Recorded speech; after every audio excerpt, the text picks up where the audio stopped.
Good morning. Today we're going to do a very simple character hand, such as this one. This is for your smaller character dolls that are either posable or not, but they typically are goblins, elves, trolls, gnomes, things of that nature, things that would not have human-looking hands.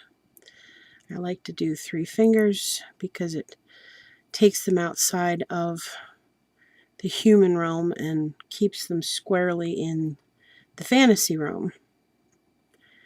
So this is one that I made ahead of time, and it's going to be my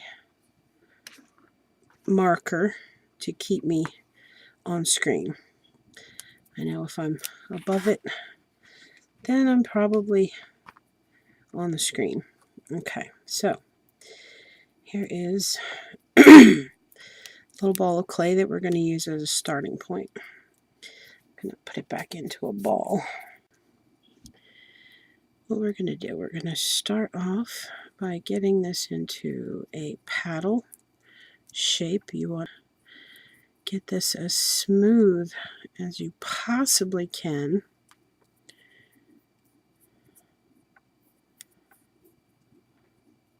If you see any signs of lint, you want to remove them. Okay, so we currently have a right hand, so we're going to want a left hand. So assuming that I am holding it correctly, you are going to take what currently looks like a foot, turn it into a hand. And how we do that is you start bending it into a mitten. Okay. Now you have this piece pulled up, and you're going to reduce the size of this piece here, and that's going to become your thumb. These are very quick, very simple. You're going to turn it back into itself. That's your muscle here, that piece that was sticking out the other way. All right. Okay, and then we're going to get a little quick comparison as to the size, and obviously I have way more clay for this hand than I needed, so it's always easier to remove from the outside, so I'm going to slice some off with not starting with both balls at the same time. It's making it a little bit more difficult to get them both the same size. That is what I recommend. Make 2 as close to identical balls of clay as you can. I didn't do that because when I made the first hand, I was doing a test run on my new webcam to see if I could record the video with a little bit less file size, because the file size on the other videos were huge.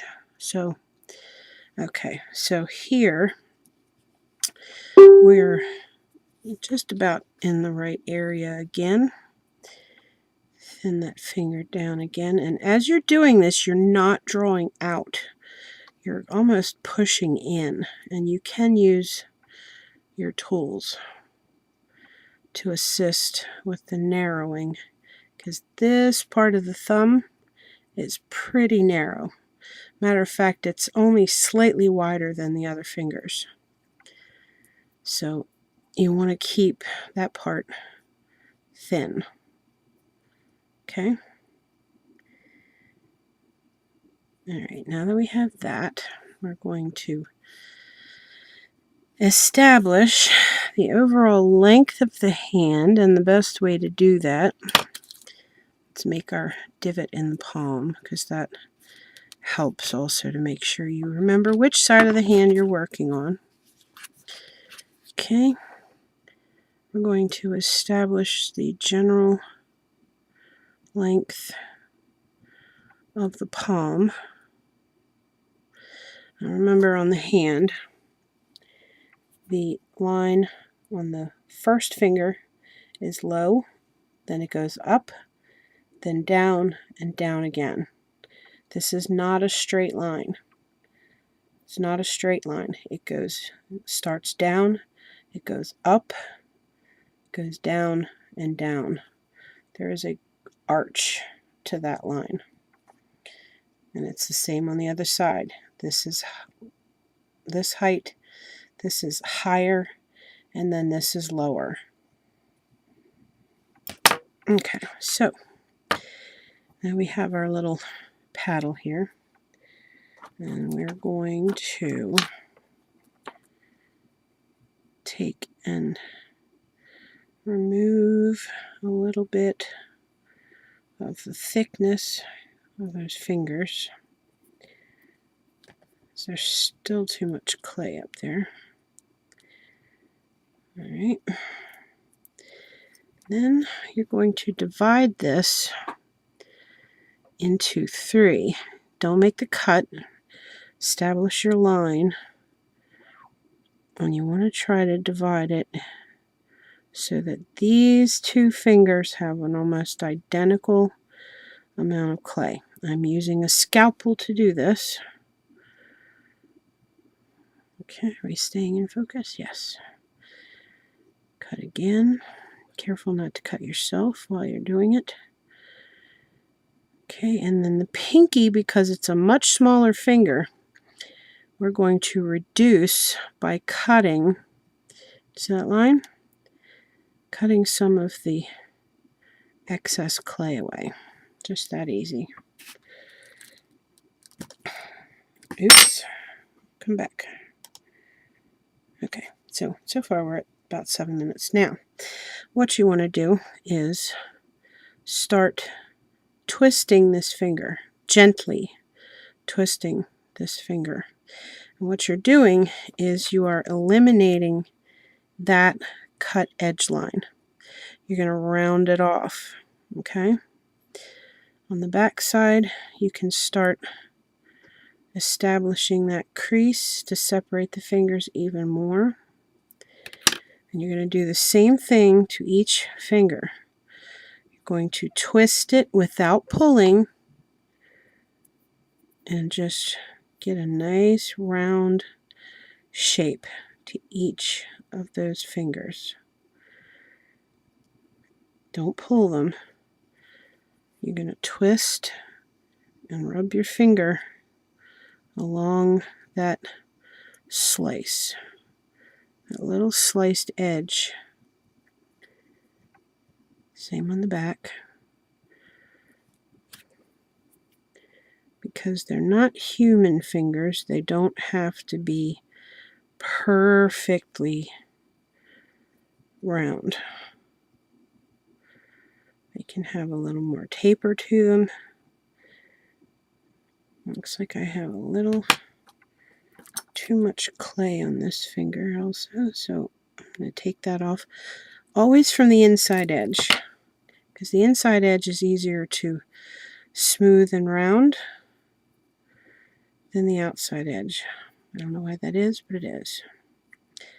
Okay, so now back to here.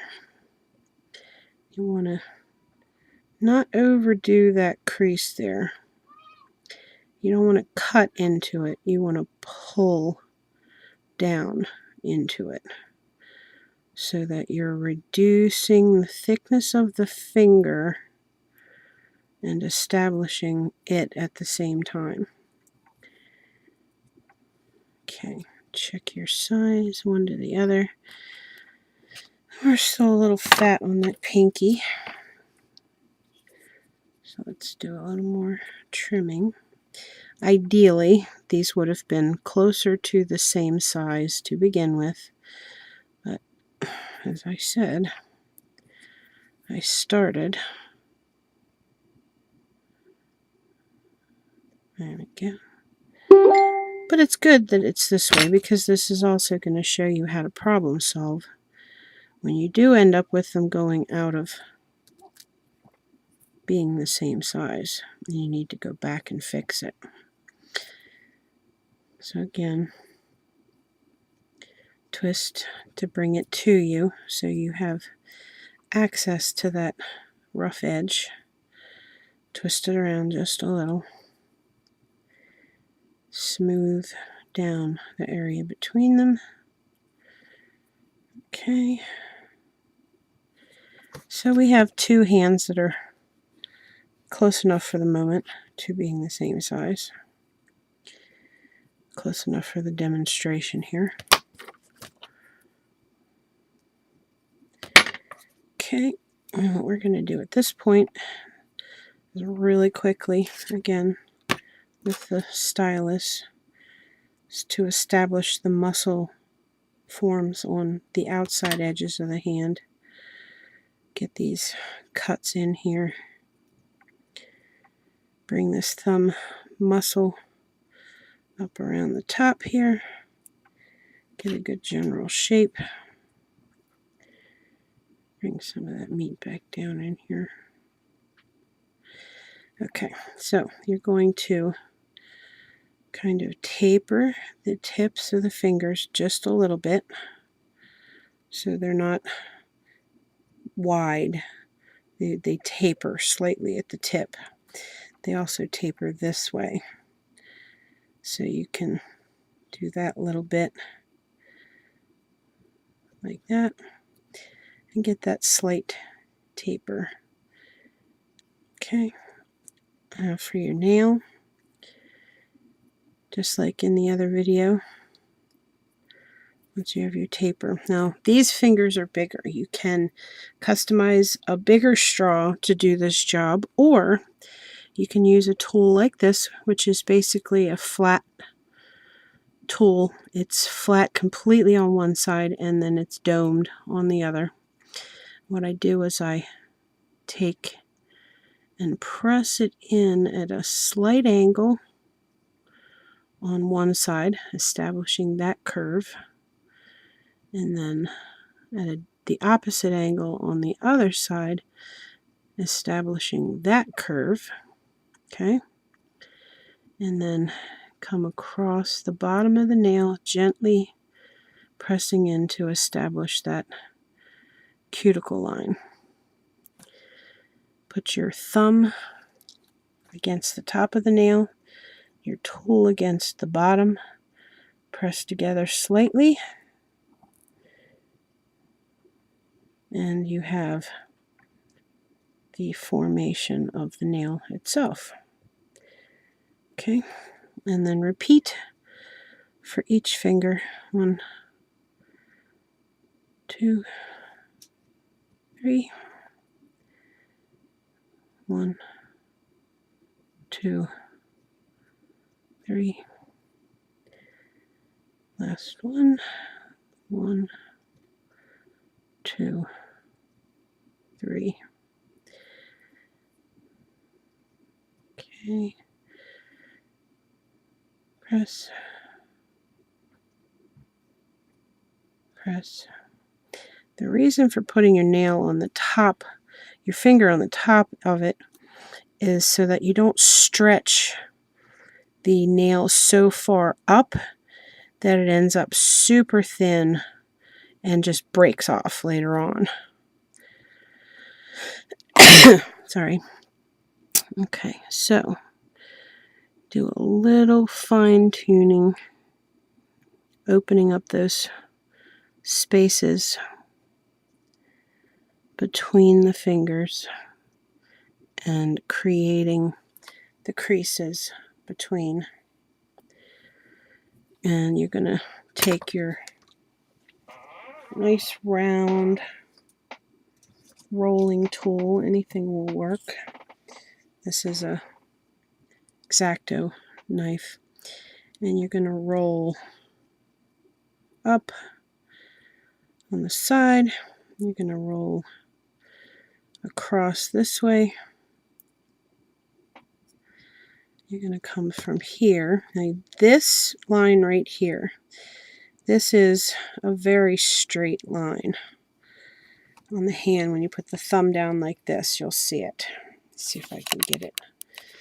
Okay, this is a relatively straight line, okay, that runs across here. So when you do this flattening to create this curve right here and the curve that runs across the top of the hand, you want to make sure that you don't cut into this line, because this line right here, this is bone, and bone does not change. So when you establish this line, you want to do so, get one of my hairs caught in here, you want to do so with caution so that you don't misshape the overall hand. And the pinky is actually, pinky bone is on a lower plane on the hand, so you can dent that down a little on that side, and you can see if it'll,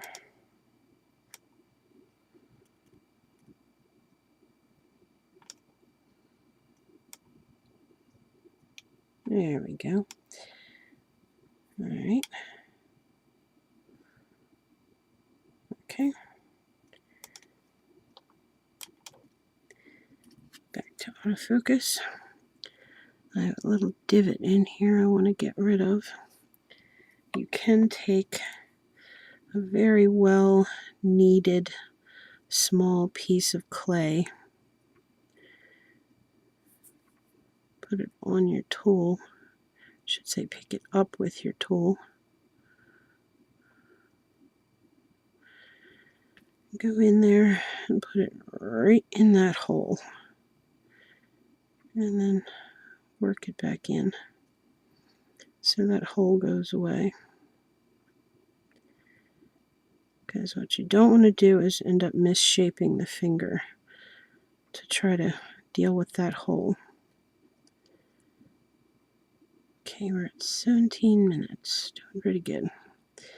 I keep the video short as I can. Okay, now back to your round tool. So you're going to start on the middle finger, bend the other ones out of the way a little bit, raise it up. You're going to roll towards you in the middle and away from you, towards you and away from you. Next finger towards you and away from you. Right in the middle of each finger, towards and away, towards and away. They're staggered. They're not in a straight line.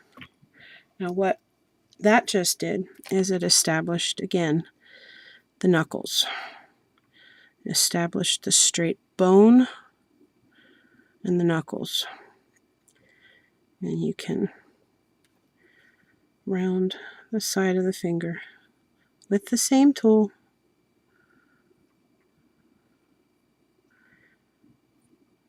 Get a little more character to the fingers. But it establishes the bones, as you can see. And then you're going to take your tool. On one this big, you can actually use plastic wrap and cut your lines through the plastic wrap. Or you can just use a slightly wider round tool like this and just carefully tap them in. If it's got a curve to it, more is the better, because that line isn't going to be straight across. It's going to have a curve. You'll notice your fingerprints are on here, and that too adds character to the hand. Okay, so we're getting pretty close here to being done. Pinky's a little wide, not too terrible. Okay, and you can add some extra character along the hand if you like. Impression of a vein, whatever you want to do at that point. Oops. Okay, and the back of the finger, the lines on the hand do not line up exactly with the curves on the front of the finger. Okay, because when the finger bends, that joint and that joint are compressing the inner joints. So this crease is here, but this one is here. This crease is here, but this one is here. So when you're looking at the finger, these two creases are centered more than these two creases. See how these are kind of evenly spaced? These are not. These are more centered. So when you cut your creases on the inside of the finger, well, you want to be mindful of where the creases are on the outside. You're doing that to make sure that you space the ones on this side correctly. And don't be afraid to twist your tool around and come at it from the opposite direction, because as you can see, that creates an even more realistic crease. Or you can twist the finger, whichever works easier for you. And you want to use a thicker, wide tool as opposed to a skinny one, because when you make a thin crease, it actually creates weakness in the clay. And you want to use it sideways as opposed to scratching, again, because it can create weakness. And just like the other one, I try to mimic the lines on my own hand because it's kind of a signature. This doll was made by me because it has my hands. Something to that effect. And then there's your final lines. So they're really super quick. Is a pair of little hands for your character doll, and you can bend the fingers. As you see, I bent these a little bit more.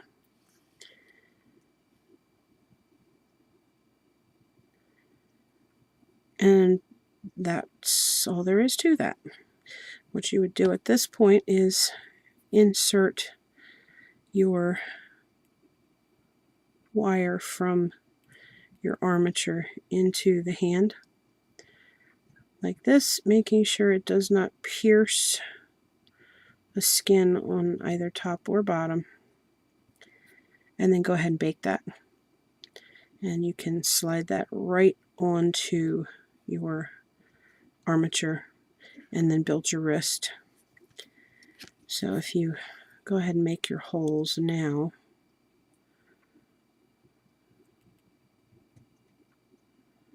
there we go.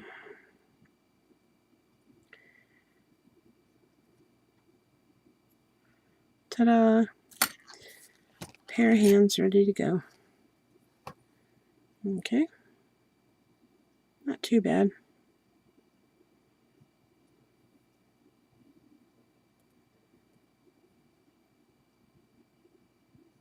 Okay.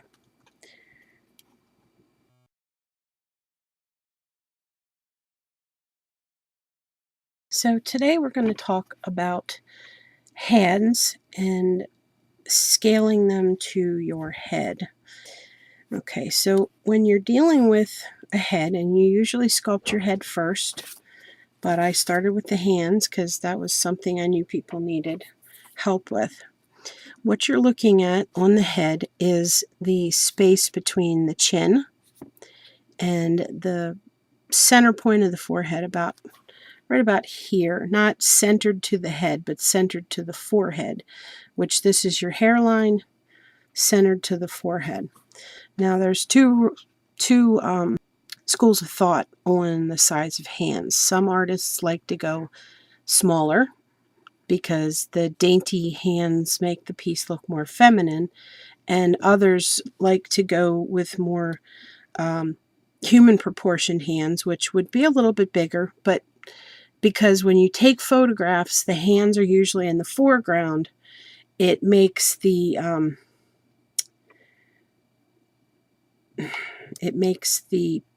hands look huge in comparison to the rest of the piece. It's showing you an example of that right now.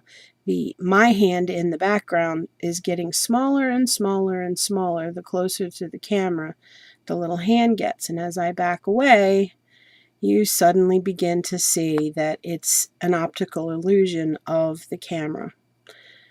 But when you take pictures of your doll and the hands are in the foreground, look, they keep getting bigger and bigger and bigger and bigger and bigger. So some artists opt to go from the chin to the brow line, which reduces the overall size of the hand. Now, I typically scale, if you, on your own face, on your own face, if you're looking, you're going to see from your chin, this point on your hand, you're going to put against your chin, and you're going to reach up, and you see how it touches just about the middle of your forehead. Okay, that's enough of me. And that is going to give you the scale for your hands. The width of the hand is approximately, going across the eye line, it is approximately half of the width of your face. So if you look in the mirror and you take your hand and you put it in front of your face, you're going to see that it bridges from your nose to the opposite side of your face. If you cover your face with both hands, bringing them together in the middle, your hands just barely wrap to the sides of your face. So that just shows you that your hand is approximately at the height of your eye line, as wide from your pointer, from this side of the hand here to this side of the hand, approximately the width of your head from the bridge of the nose to the outside edge of the head.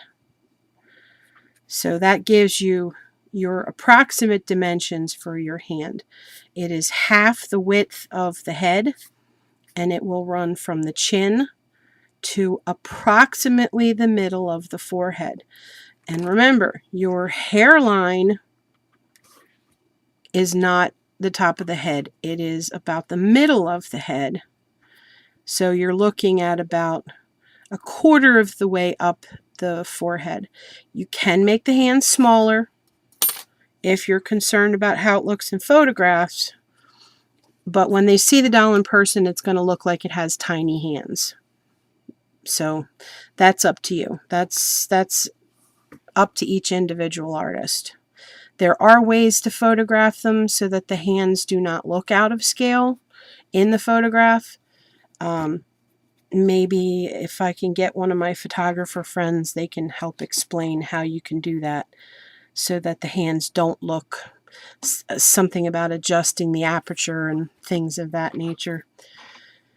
Okay, so I guess I'm going to halt this video for the moment.